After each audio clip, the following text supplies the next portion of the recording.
Bismillahirrahmanirrahim. Assalamualaikum warahmatullahi wabarakatuh.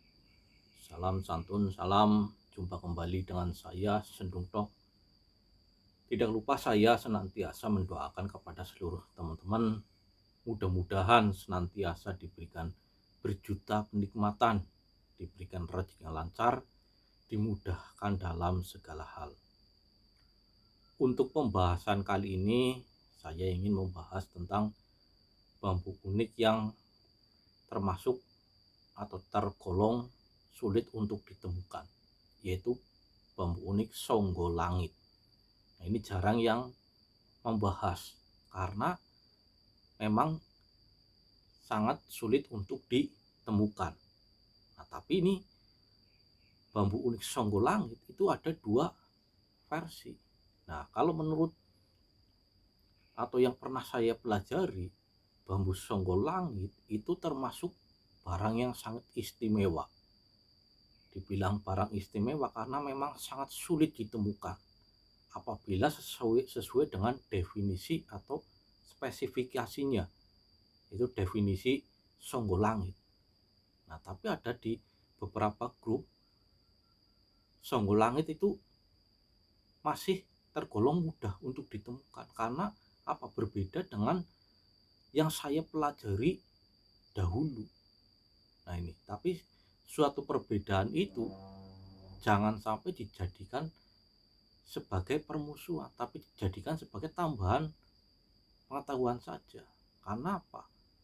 Mereka pastinya mempunyai atau pasti mempunyai maksud tertentu.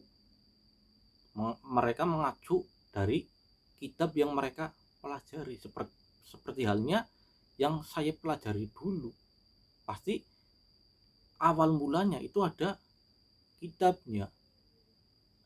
Nah, begitu juga Songgolangit versi yang lain, itu juga ada, pastinya ada kitabnya.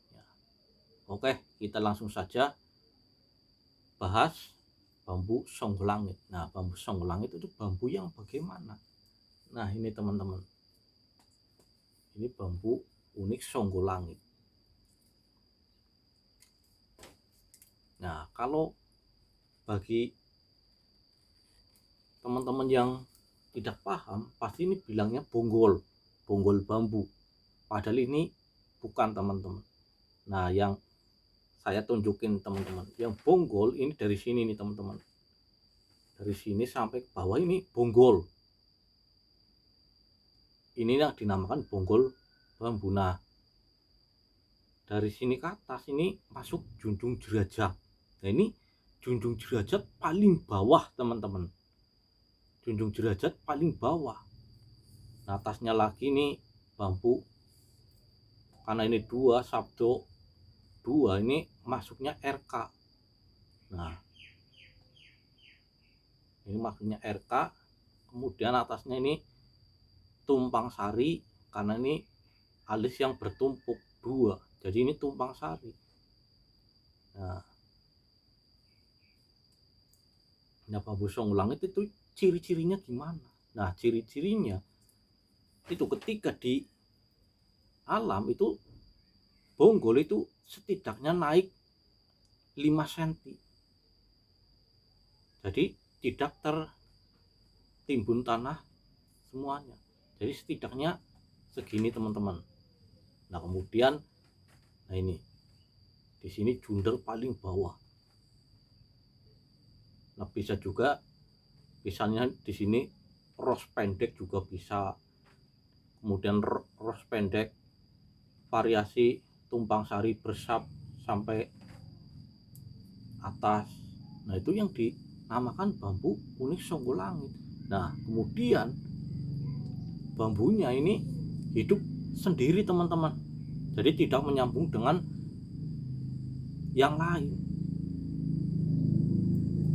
Coba dipahami teman-teman agar paham. Nah, ini yang dinamakan bonggol. Nah, dalam hal ini junjung jerajah.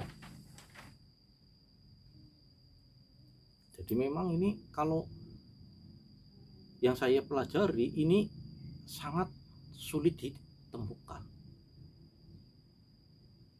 Ini songgo langit, songgo itu tiang, langit itu angkasa. Nah, jadi ini memberi pesan kepada kita agar kita senantiasa kuat dalam segala hal, kuat imannya, kuat Islamnya, agar apa? Agar menopang, agar selalu jadi tiang. Apalagi kita sebagai seorang suami atau seorang lelaki itu harus menjadi tiang. Nah, ini teman-teman, ini songgo langit, songgo tiang atau penyangga. Nah, ini kan jelas harus kuat. Ini jelas memberi pesan kepada kita, kita harus kuat segalanya, kuat menghadapi cobaan, kuat menghadapi rintangan dan lain sebagainya.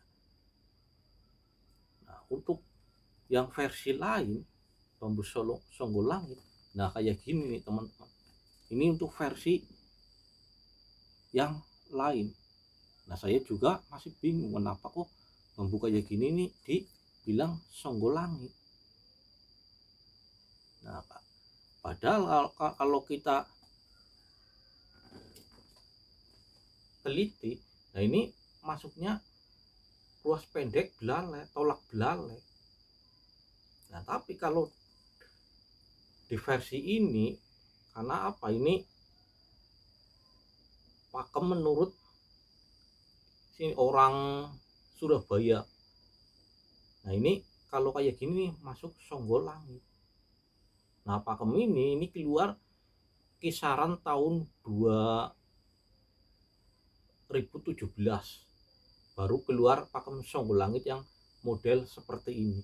Kalau sebelum 2017 itu yang tadi, yang memang sangat sulit ditemukan. Nah, kalau untuk kayak gini, ini sudah masuk songgo langit. Nah, terus saya juga pernah bilang lah, kalau tolak belalai bagaimana? Nah, kalau tolak belalai sama seperti ini, ruas pendek seperti belalai, cuman ini rantingnya ini nggak tumbuh, hanya mata saja. Nah, itu yang dinamakan tolak belalai. Nah, kalau yang saya pelajari dulu, walaupun ini keluar ranting, keluar carang kayak gini, terus dengan tidak keluar ranting itu sama. Yang penting apa? Yang penting dia mirip belalai. Nah, kalau mau pingin rantingnya dibuang, bisa dibuang. Nah, dipotong lagi biar tidak kayak gini. Nah, ini teman-teman, ini perbedaannya antara songgo langit versi yang saya pelajari dengan versi orang Surabaya.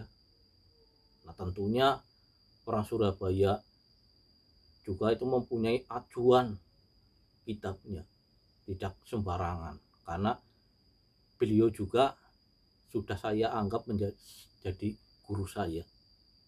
Jadi perbedaan itu jangan sampai menjadi perpecahan. Yang penting apa? Yang penting bagaimana kita menyikapinya. Kayak gini dibilang songgo langit, oke. Yang tadi songgo langit, oke. Yang penting apa? Kita bisa menempatkan diri.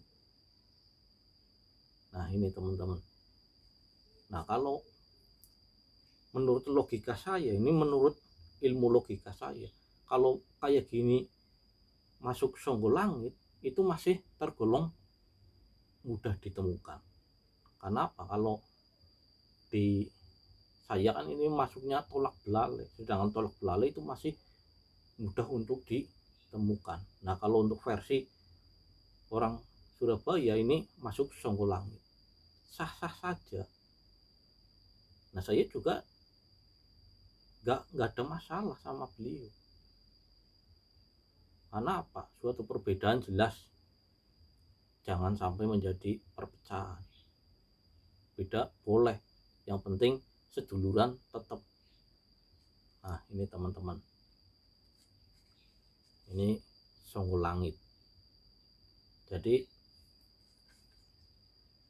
saya kembalikan kepada masing-masing, mau ini dibilang Songgol Langit monggo, yang ini Songgol Langit ya monggo. Yang penting apa? Yang penting saya mengasih informasi sesuai yang saya pelajari dahulu. Nah kalau saya mempelajari Songgol Langit yang versi kayak gini nih teman-teman. Nah memang kalau kayak gini nih tergolong sulit untuk ditemukan, makanya jarang yang memberi info tentang bambu unik Songgol Langit yang versi ini. Nah kebanyakan yang versi kayak gini itu pun masih jarang. Tapi kalau yang kayak gini ini memang sangat sulit untuk ditemukan. Oke, mungkin kajian kali ini cukup sekian. Mudah-mudahan ini bermanfaat buat kita sebagai tambahan pengetahuan kita, sebagai tambahan wawasan kita tentang keanekaragaman bambu unik yang ada di Nusantara. Karena jelas bambu unik itu bambu yang pertumbuhannya tidak normal. Nama pakemnya pun ada banyak sekali. Jadi kita harus paham serta memahami, dikaji, diteliti. Oke, saya akhiri. Wassalamualaikum warahmatullahi wabarakatuh.